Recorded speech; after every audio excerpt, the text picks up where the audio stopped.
Hi, and welcome back to Challenging Ideas. So in this episode, I have 4 topics that all run along the same vein. The first topic we'll discuss is secular versus spiritual society. The second topic we'll discuss is the effeminate spirit in antiquity, where we'll be discussing women and effeminate men and how they were treated and regarded in the ancient world and in all of the religions. And the third topic will be the religion of science. And the fourth topic will be simulation theory. And I thought I'd put all 4 of those topics together as they all kind of blend together well and they're all run in the same vein. So I thought it'd be good to just stick them all together in one episode.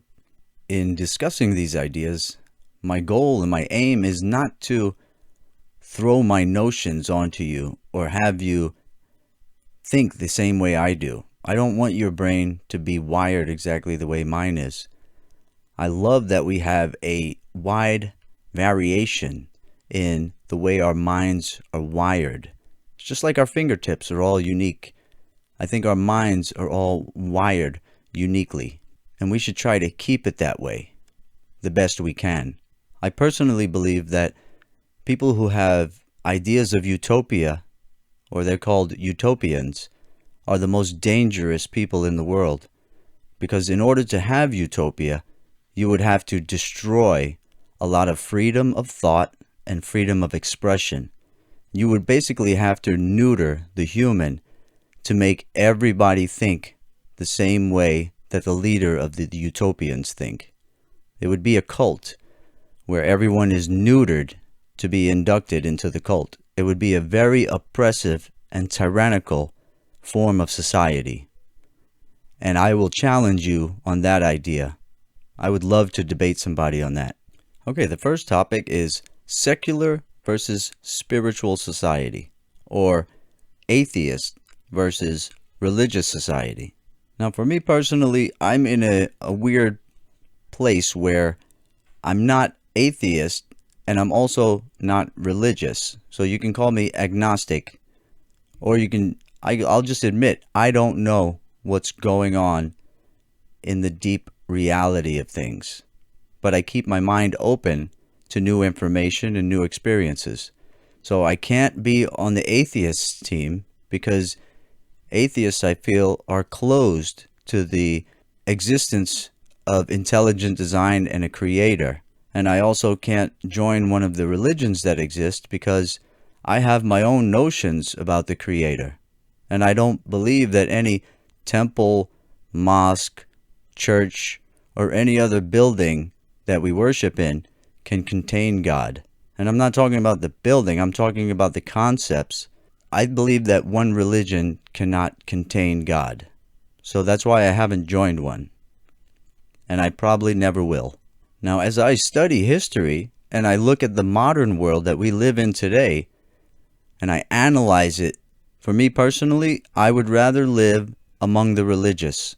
And I feel this way because when I see, for instance, China has a very high population of atheists. And I don't feel that atheists value human life the way that religious people do.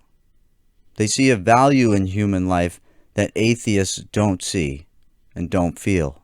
Because if you're atheist, the way your mind works is that this all happened randomly, and it's just a random creation of the universe. And some of them believe that there are multiple universes, maybe even millions of universes, and that's why this one just happens to be so finely tuned, is because they believe that there's billions or trillions of universes that are not tuned like this one. So that's the way they can get around the fine-tuning argument, is just say, well, there's millions of different universes or trillions of different universes, and those are not ordered as well as ours. Ours just happens to be ordered this way out of randomness. So when I look at a society that's mostly atheist, I can see that there's less regard for human life and how people are treated. For instance, in China, you can see videos on YouTube of Chinese people just running each other over in the streets. Even when they see that they're going to run somebody over, they don't care. It seems like their eyes don't even work, and they're just running over children and people on bikes, and they just run them over without any care. I saw one video where there was a child crawling in an alleyway, and I think it was several vans ran over the child. And I'm sure they saw the child. They have lights, they have eyes, but they just don't care. And maybe that has to do with a large population.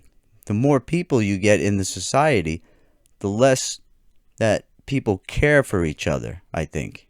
So maybe their population is just dense enough to where they're like, I don't care. Just run it over. And the last point that I'll make on this topic, because I don't want to drag it along too far, but I can go really in depth on this topic to where I could spend a good 30-40 minutes talking about just secular versus spiritual societies. So the last point I want to make is that let's say that there's an apple merchant, and the apple merchant has his back turned and is dealing with a customer, and then a thief comes along and successfully steals an apple. Nobody sees, and he gets away with it. What's nice about spiritual society is that we feel that we are judged even when nobody catches us doing the bad thing. Doing the immoral thing still has consequences even when nobody sees or catches you doing it. So that's what's nice about a spiritual society, is that those people hold themselves to higher standards because they have a firm belief that they will be judged and that every action that they partake in is going to be seen by the Creator, by the God. So that prevents them, or at least slows them down into doing things that are hurtful to others or immoral. It slows down their self-destruction, the destruction of the greater society. And as I analyze my own society that I live in, that I can take a magnifying glass to every day, I see that the less spiritual we become here in the United States, the more self-destructive, debaucherous, hedonistic, sexually immoral, and all kind of self-destructive behaviors flourish in a non-spiritual society. Drug abuse, zombie tent cities growing, homelessness growing, hopelessness, people just giving up. They have nothing to look forward to. And I think that's dangerous. They have nothing to be hopeful about. They just lose the will to try and be good. Okay, topic number 2, which is the effeminate spirit in antiquity. So I want to take a moment to talk about women and effeminate men and how they were regarded in the ancient world and how they were treated in the ancient world. So as I study all the religions of our modern day and the ancient world, it's easy to see that there's a common theme of every religion saying, hey, don't do the gay stuff and don't let women or the gays steer society or dictate how society should be governed and what the rules are in society. So if you look at all three Abrahamic religions, you have Judaism, Christianity, and Islam. Now, all of us have a good sense of what they believe because we've heard it 1,000 times. But there's other religions in the ancient world, such as Hinduism and other philosophies that go way, way back, that also say, be careful of those things. And in Hinduism, it's a little bit tricky. It's a little bit contradictory, but I'll let the Hindus deal with that since it's their religion. But I'm going to show you right now a little excerpt. We'll have a little bit of reading. And before we get into showing the Vedic view on homosexuality, I just want to wrap this topic up, and I don't want to take too long with it, by saying that I want to give you a rhetorical question. Not a question that I really want you to answer to me, but just a question that I want you to ponder to yourself. We're all ancients in all different cultures in the ancient world, some without even speaking to each other or meeting other cultures that did the same thing. Were all of them just jerks and a-holes to women and homosexuals for no reason at all? Or were women and homosexuals doing things to degrade and destroy society? And that's why they had to write it into all of the ancient religions that that stuff's not cool. And you don't let women steer society.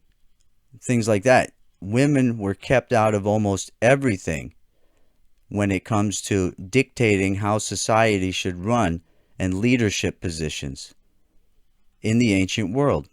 Now, I'm not trying to come across as some kind of woman or effeminate man-hater, but when I study these things, it seems like every single culture had that belief and knowledge that you don't let the effeminate spirit steer society, or else your society will be destroyed by that spirit.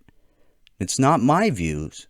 It's just what I've learned from studying all the different religions. But I will say this.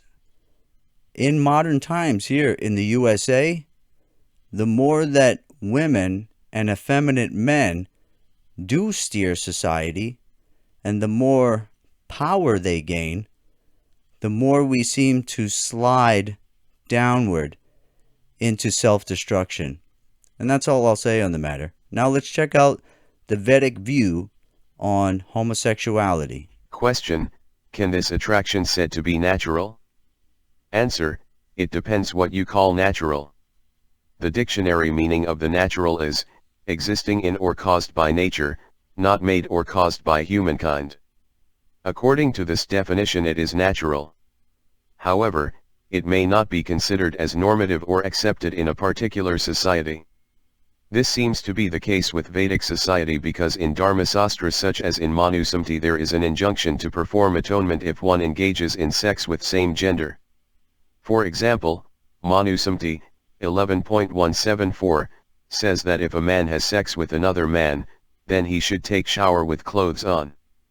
The implication of the statement is that sex between two men is not considered normal. Another verse from the same text, 8.67, says that if one engages in crooked sex one will fall down from one's jati. The word used here is yamaya, which can mean deceptive, crooked, or abnormal. It could include homosexuality. There are similar statements in Mahabharata that seem to disapprove of sex between men. The words used are Vyani Maithana 13.145.53, this could mean sex, Maithana, other than vaginal, Vyani. Thus it could refer to anal or oral sex.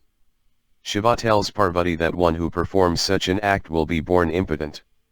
A similar statement is made in the next verse, 13.145.54. The words used are prakramathana. It is not clear what the word prakra means here. Common meanings of this word are scattered, dispersed, mixed, confused, loose, and miscellaneous. Question: is there place for same-sex marriage in the Vedic system? Answer: no. As said above, marriage had the purpose to produce a child, who would participate in dharma. Same-sex marriage would not serve this purpose. So it did not fit in the Vedic system, but as said above, the Kinnaras or Hijaras used to live together a so-called live-in relation. And as an aside, recently there was news in India that a Kinnara contested an election and won.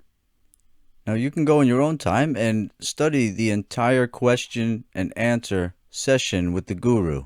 But my point in reading that aloud to you was to show that there is contradiction within Hinduism, where a devotee or a Hindu can interpret whichever they want. They could get whatever they want out of the religion. They can be homosexual and it's no problem. And they can also be against homosexuality and it also be no problem because it clearly states that there are negative things said about being homosexual in the Vedas. Now, this will cause some controversy, and that's okay. We'll let the Hindus figure it out and work it out. But that's why I think many of the Eastern religions are a bit looser when it comes to defining what is moral and what is immoral. It's more open to the individual to pick what Veda that they want to follow or what Vedas they want to ignore. And if everything is contradictory, what's the point? If you can have your cake and eat it too, then there's no point of the religion. You might as well, everybody should just use their own inner compass to travel through life if they can be so contradictory on this topic. And I believe it's a similar thing with how the female is regarded and treated and what their roles should be. If there are man roles and woman roles, I think you can find whatever you want to interpret it any way you want and live any way you want. Okay, the third topic that I wanted to discuss is the religion of science.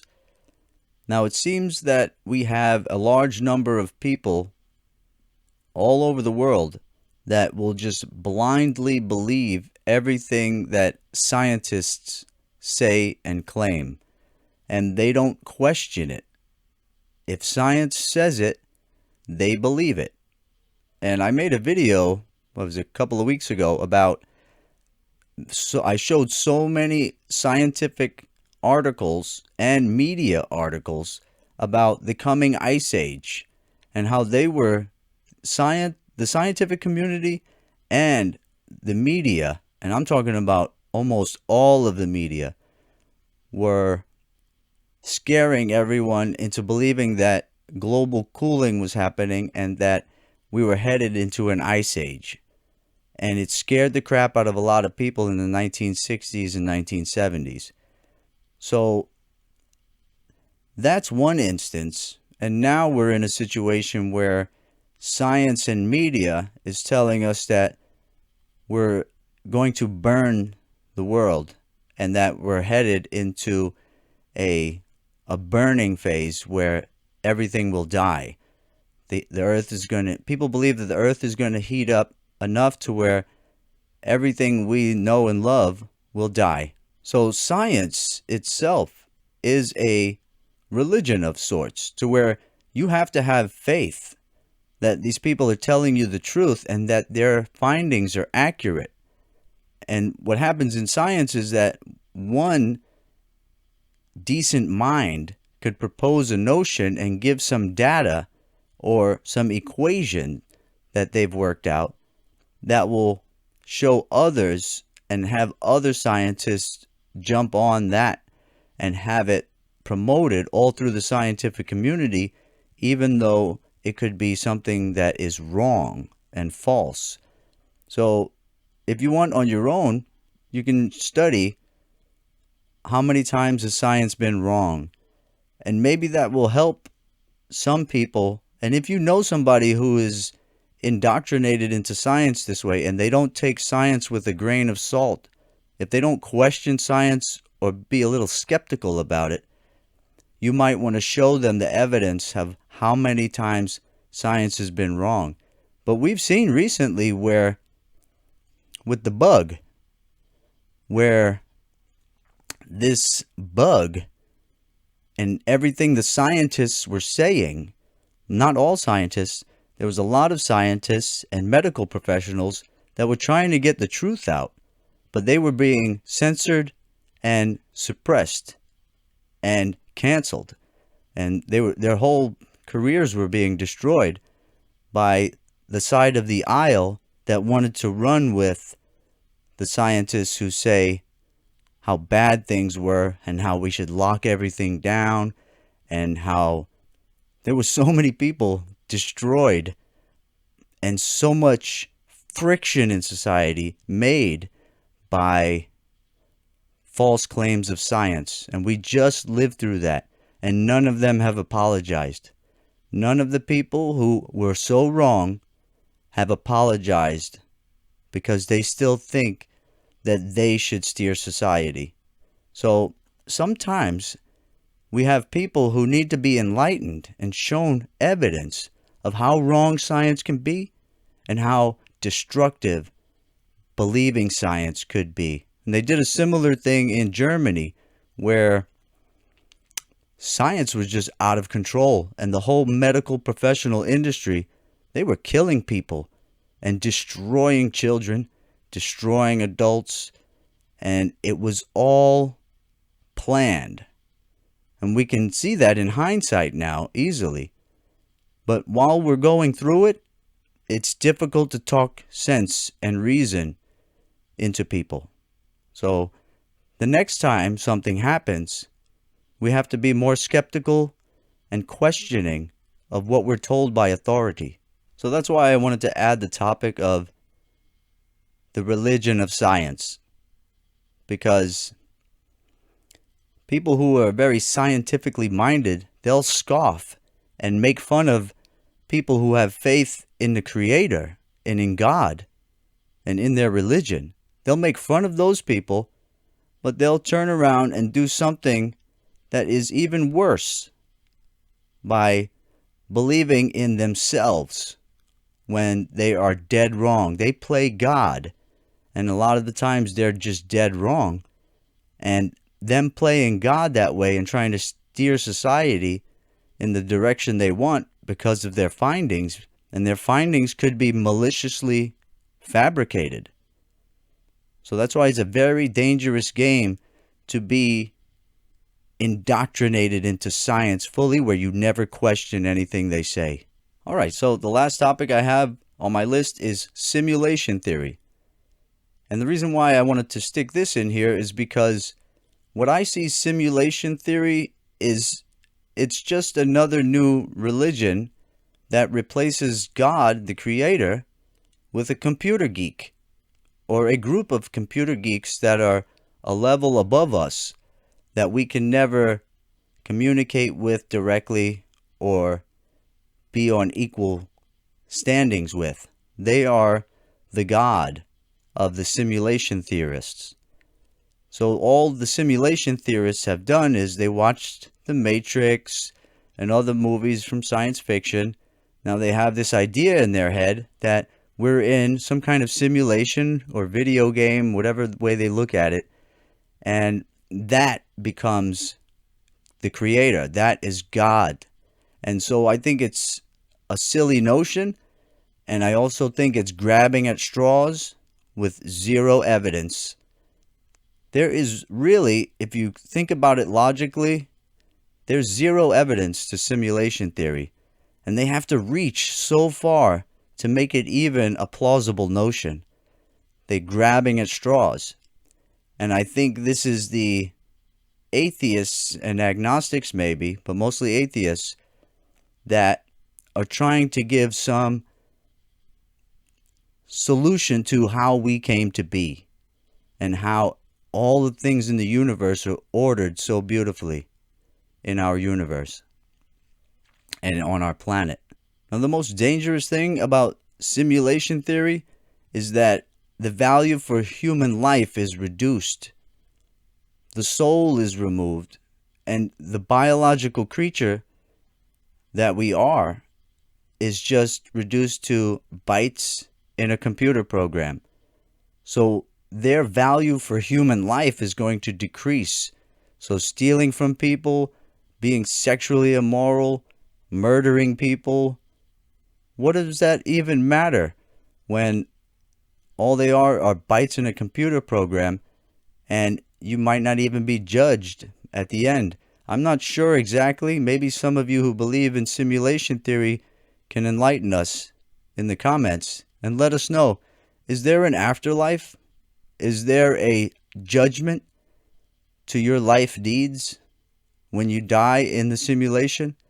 Do you get judged? What happens to you when you die? Do your bits just go back to the program and that's it? So that's something that people who are spiritual would like to hear from you. Is there any consequences to your actions? Can you just murder a dog in a malicious way? Can you just go and squish a cat and it just be those bytes are gone from the computer program now? Can't you see that it devalues life when you believe in such a thing? So you'll have to rationalize and explain to everybody what makes you want to be good. If there's no judgment, you're going to have to create something that religions already have. You're going to have to create a judgment phase and an afterlife in order to gain a moral lifestyle from simulation theory. What is the incentive to be good? And you'll also notice that simulation theory didn't come about until science fiction put it in people's heads. For instance, Stephen Hawking, whoever else thinks, Elon Musk, and several other great minds that we consider great minds have stated that we're in a simulation, or we're probably in a simulation, and this is not reality. So whatever way you want to look at what reality is, I think that the spiritual people, thousands and thousands and thousands of years ago, they got it right in forming a spiritual connection with this intelligent design and this creation that we find ourselves in, to where there's a God that loves us, but gives us free will and freedom to be whoever we want to be. And then at the end, we get judged. And then our afterlife, there's many different notions of that. So you're just going to have to copy religions in creating some kind of judgment if you want to keep people valuing biological life and this earth. Because what is the whole earth in simulation theory? It's just part of the computer program. It's just bytes in the system. What does the earth even matter? You got to have something that gives value to everything built into your new religion called simulation theory, where you're just replacing God with computer geeks.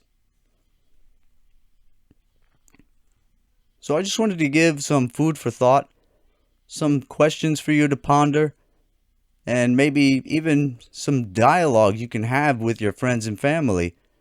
If you want to, a lot of people won't want to have these conversations because they're already exhausted mentally, and they won't have the mental will to engage with you in these conversations. But I think they're very important conversations to have. And to have no will to engage in this kind of discussion, I think is a weakness. To run away from it or to get angry at the discussion, I view it as a weakness in mankind. We should think deep on all of these kind of topics regarding religion, spirituality, secularism, atheism, and even somebody like me who's agnostic. I'm spiritual, and I feel that I'm going to be judged, and I feel that no religion thus far has described the Creator in the way that I feel the Creator would be. So each religion speaks for God and what His will is for us, but I think that every religion, since we've had 5,000 religions created so far, and so many more gods than that in all of those religions, to where I don't think God has been properly described yet. And I don't believe that the will of God can be known by mankind. I don't believe God can express his will to us in a way that we would understand. Most people would just fall apart if God expressed himself to us directly. And there's a lot of theories in religions that the thoughts in your head, for instance, if you hear voices in your head, it's probably not God. There's many religious notions that say only the devil would come to you in your mind and speak, when God resides in your heart. So that's another thing you can talk with people about, because I hear a lot of people saying that, yeah, I had a conversation with God last night and he told me this, this, and that. How do you know that's God? If there's a spirit realm above us and a hierarchy where there's one rung on the ladder above us and under God, then there's no telling what spirits can enter your mind and manipulate you. So that's why the moral compass is built in, and it comes from the heart and not the mind. Oh, there's one more topic that I want to squeeze in here at the end. There's a large number of people that do psychedelic drugs, and there's another large number of people that they do this thing called astral projection, or even meditation, deep meditation by gurus. And even guru students, they can enter some deep meditative states to where they enter a different realm and a different state of being in basically the spirit realm. And what I believe that is, it's very dangerous to play in that realm, in that spirit world, in this alter reality, because I believe that there are demonic entities waiting for you to arrive so they can deceive you and give you information that is self-destructive to mankind. Maybe even expose science and technology to you that we can destroy ourselves with. Maybe that's how some of the greatest minds are able to advance us very quickly in the technological world and the scientific world. Maybe they're getting advice from entities that are not too kind and loving to the human. And it seems like the more we dabble with technology, the more self-destructive we get. So that's just something else to think about.